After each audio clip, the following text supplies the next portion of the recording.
فاتحہ۔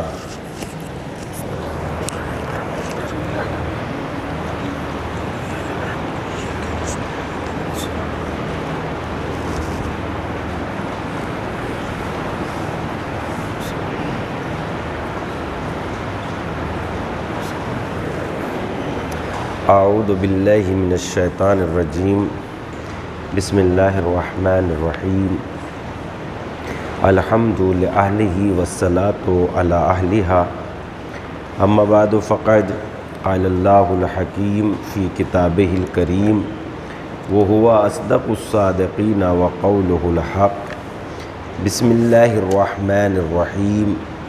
افلا یتدبرون القرآن ام علی قلوب اقفالها، بھلا یہ لوگ قرآن مجید میں غور و فکر کیوں نہیں کرتے؟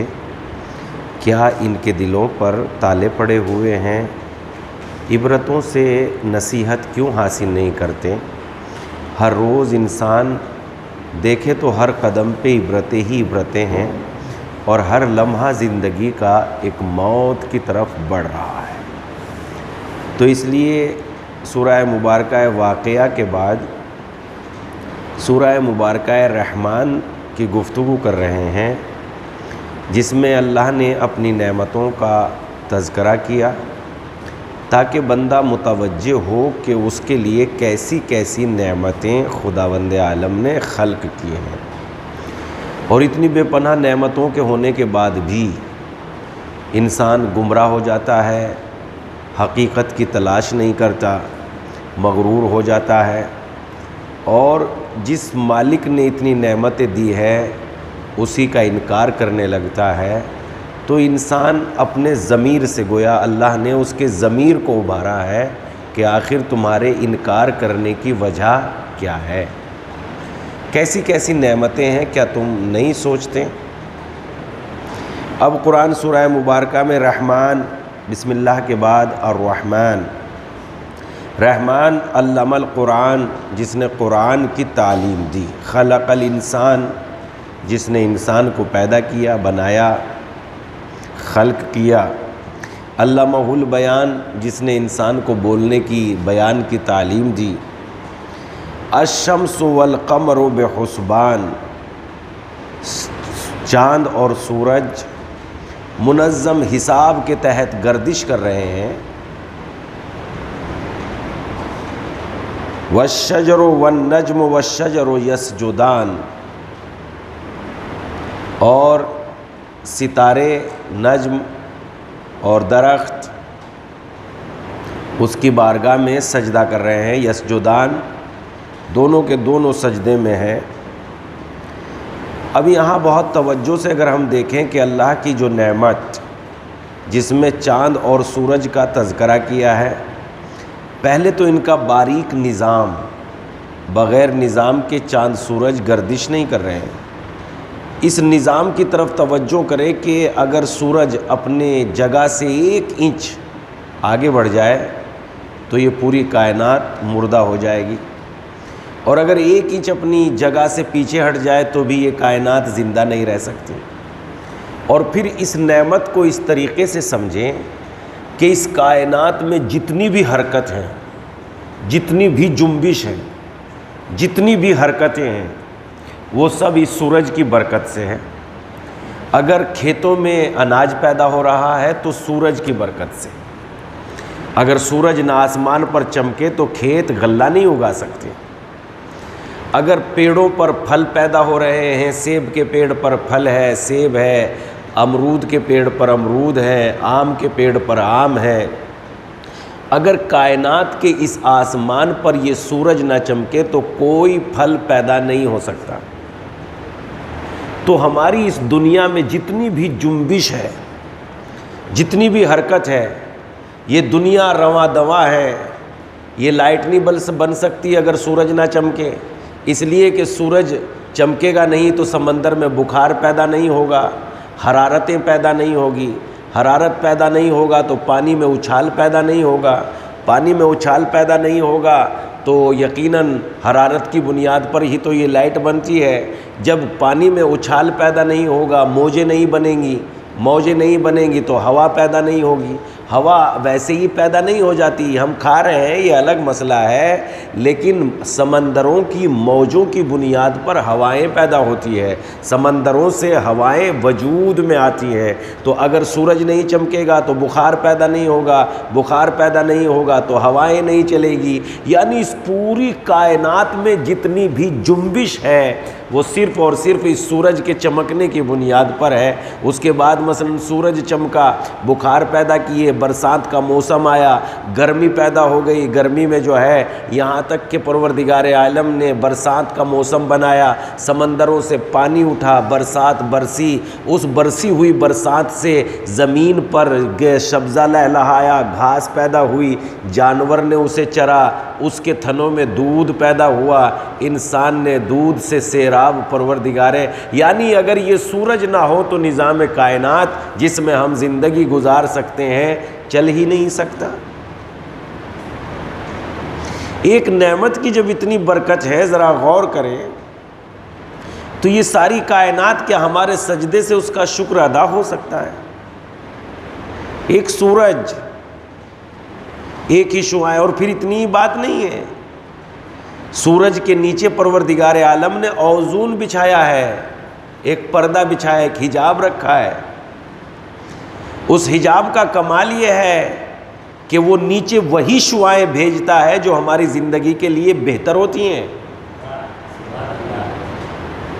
اور ان شعاعوں کو روک لیتا ہے جو ہماری زندگی کو نقصان پہنچانے والی ہوتی ہے۔ توجہ کیا آپ نے؟ پھر تذکرہ ہوتا ہے سحاب ثاقب، سحاب الثاقب، اوپر سے آسمان سے ستارے بھی ٹوٹتے ہیں، اور اسی کی برکت میں جب یہ آپس میں رگڑ پیدا ہوتی ہے تو راکھ بن جاتی ہے بالکل، اور راکھ بن کے اس زمین پر گرتے ہیں۔ اگر وہ جوں کی تو حالت میں گر جاتے تو زمین کا نظام درہم و برہم ہو جاتا۔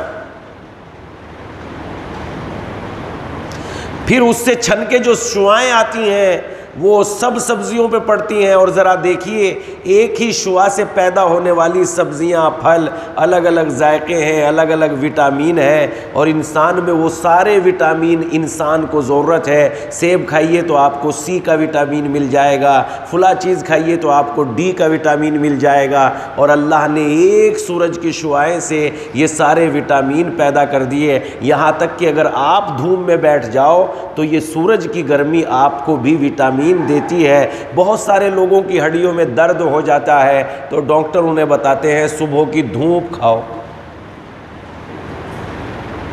کتنی نعمتیں ہیں، ذرا غور کیجیے آپ،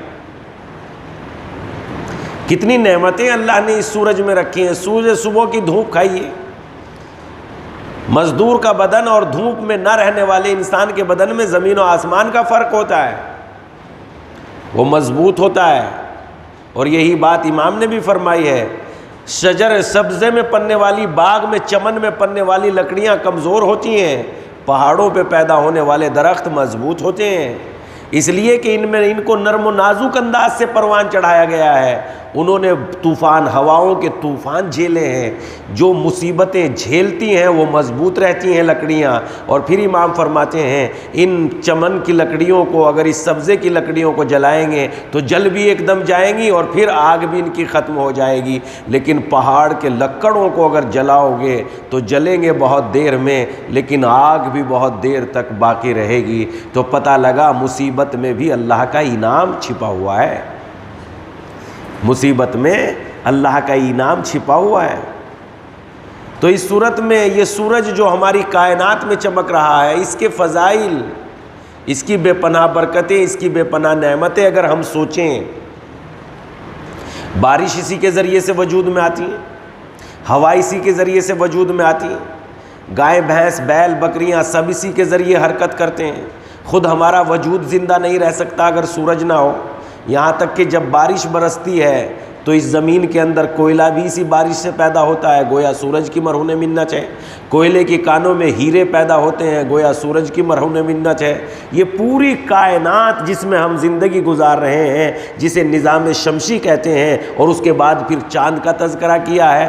جبکہ چاند، یہاں پر یہ بات ہو سکتی ہے کہ چاند سورج کا ذکر پہلے کیوں کیا اور چاند کا تذکرہ بعد میں کیوں کیا؟ اس کا جواب یہ ہے، سورج کی روشنی اپنی ہے، چاند کی روشنی اپنی نہیں ہے۔ وہ اپنے آپ کو سورج سے چارج کرتا ہے اور پھر چمکتا ہے۔ اگر سورج نہ ہو تو چاند میں چمک پیدا نہیں ہو سکتی، اور پھر اس کے بعد سورج چاند جب چمکتا ہے آسمان پر تو اس کی چمک میں بہت سی تاریخ ایسی آتی ہیں جو یہ سمندروں میں اتار چڑھاؤ پیدا کر دیتا ہے۔ چاند جب پورا وجود میں آ جاتا ہے تو سمندروں میں مدر و جزر پیدا ہوتا ہے، اور جب سمندروں میں مدر و جزر پیدا ہوتا ہے تو جو ندی نالیاں اس کے نزدیک کی ہے، سمندر پھیل کے ان میں گر جاتا ہے اور ندی نالی تر و تازہ ہو جاتی ہے، اور خدا کی قدرت سمجھ میں آ جاتی ہے کہ خدا نے یہ جو کہا ہے والشمس والقمر بحسبان، خدا نے چاند اور سورج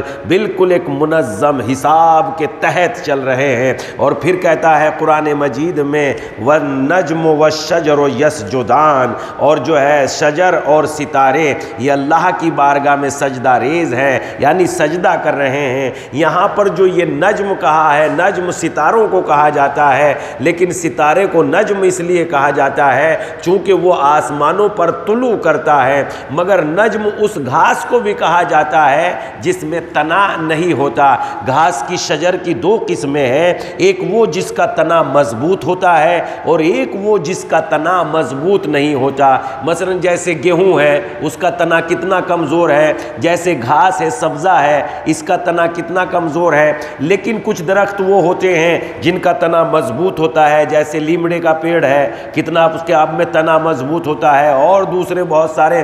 تو یہاں جو کہا ہے وَالنَّجْمُ وَالشَّجَرُ يَسْجُدَانِ، تو نجم کہتے ہیں اس گھاس کو جو زمین سے اپنی کونپلوں کو طلوع کرتی ہے۔ چونکہ نجم اس چیز کو کہتے ہیں جو طلوع ہوتی ہے، تو یہ گھاس بھی اپنے آپ میں طلوع کرتی ہے۔ اور تو دو قسم کی یہ شجر ہوئے، دو قسم کی نباتات ہوئی، ایک وہ جو اپنے آپ میں جس کا تنا مضبوط ہے، اور ایک وہ جس کا تنا کمزور ہے۔ جس کا تنا کمزور ہے وہ ایک دم جانوروں کا گھاس اور جانوروں کا چارہ بن جاتی ہے، اور اس کو پروردگار عالم نے، چونکہ خداوند عالم نے اس کو جانوروں کی خوراک کے مقصد کے طور پر پیدا کیا ہے، تو وہ بغیر چوں چرا کے اپنی کام کو انجام دیتی ہیں۔ یہاں تک کہ یہی نباتات، یہاں تک کہ سمندروں میں جب پھیلاؤ پیدا ہوتا ہے تو بہت سے سمندروں کے جانور سمندروں کے کنارے نکل کے اس گھاس کے ذریعے سے اپنے آپ کو سیراب کرتے ہیں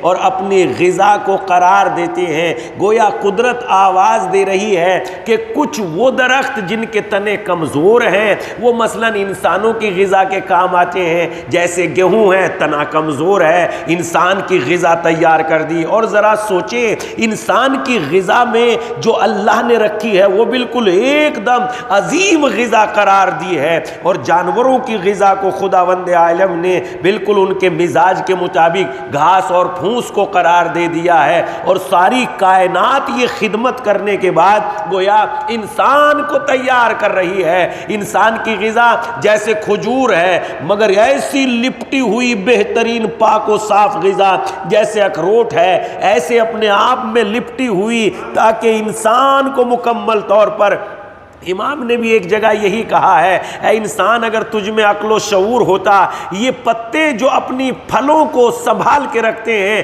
جبکہ ہوائیں چلتی ہیں اور بے پناہ بارشیں پڑتی ہیں اور ان کی شاخ اتنی نرم و نازک ہوتی ہے، ہونا تو یہ چاہیے تھا کہ طوفان آندھیاں ان کو بہا کے لے جاتی، مگر پتے ان کو اپنے اندر ایسے چھپا کے رکھتے ہیں گویا بڑے پیار سے ان کی پرورش کر رہے ہیں۔ توڑے سے نہیں ٹوٹتی، ہوائیں آتی ہیں مگر نہیں نہیں ٹوٹتی، بارشیں برستی ہیں مگر نہیں ٹوٹتی، اور جب ان کا پھل تیار ہو جاتا ہے تو شجر گویا خود ہی ان کو چھوڑنے کے لیے تیار ہو جاتا ہے۔ کیا خدا نے پتوں کی ہتھیلیوں پر رکھ کر تیرے لیے نعمت کے دسترخوان نہیں سجا دیے؟ مگر افسوس کی بات ہے انسان کھانا کھاتا ہے، کھلانے والے کو نہیں دیکھتا، صرف کھانا کھاتا ہے۔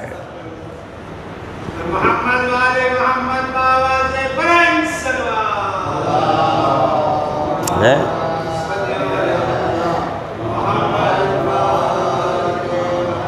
تو والنجم والشجر یسجدان، یہ ستارے، یہ درخت اللہ کی ذات کو سجدہ کر رہے ہیں، اور سجدے کا مطلب یہ بھی ہوتا ہے کہ بغیر چوں چرا کسی چیز کو اللہ کی قدرت کو قبول کرنا۔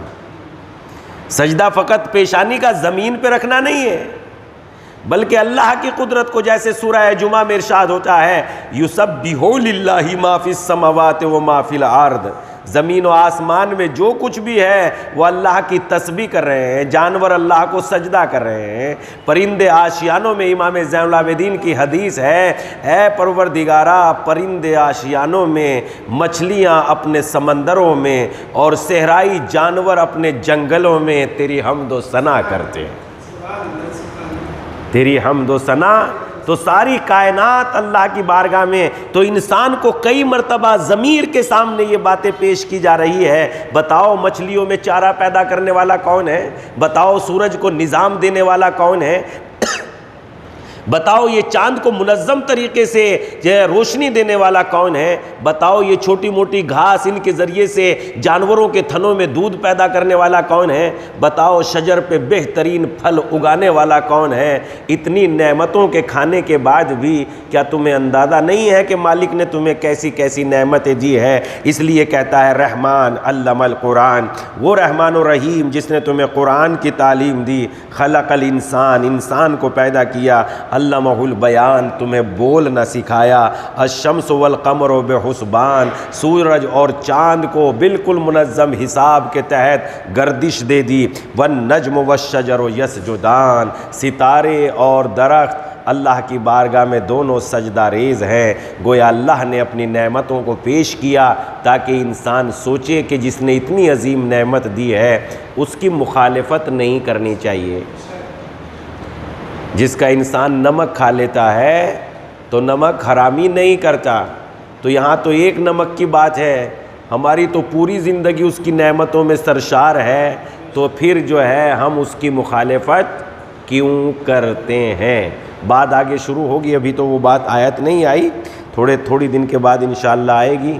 فَبِأَيِّ آلَاءِ رَبِّكُمَا تُكَذِّبَانِ، اور یہ آیت اسی بنیاد پر بار بار کہی جا رہی ہے، بھلا تم میں کیوں ایسی بات پیدا ہو گئی ہے کہ ہم نے تمہیں سیدھے راستے پہ بتایا، لگایا، اور تم نے ہماری مخالفت کی؟ اور بتاؤ تم تو مخالفت تو کر رہے ہو، مگر ہماری کس کس نعمت کو چھوڑ سکتے ہو، یا ہماری کس کس نعمت کا انکار کر سکتے ہو؟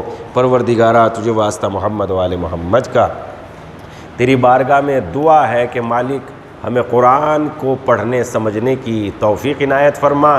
پروردگارہ تجھے واسطہ محمد و آل محمد کا قرآن کے جگہ جگہ درس ہوں، قرآن کی تعلیم مسجدوں سے عام ہوں، قوم و ملت میں قرآن کے پڑھنے اور سمجھنے کا شوق پیدا ہو، ایسی توفیق عنایت فرما۔ پروردگارہ تجھے واسطہ محمد و آل محمد کا ہمارے آقا و مولا کے ظہور میں تعجیل فرما، خدایا ہمیں ان کے انصار میں شمار فرما۔ پروردگارہ اس بیماری سے ہمیں نجات عنایت فرما۔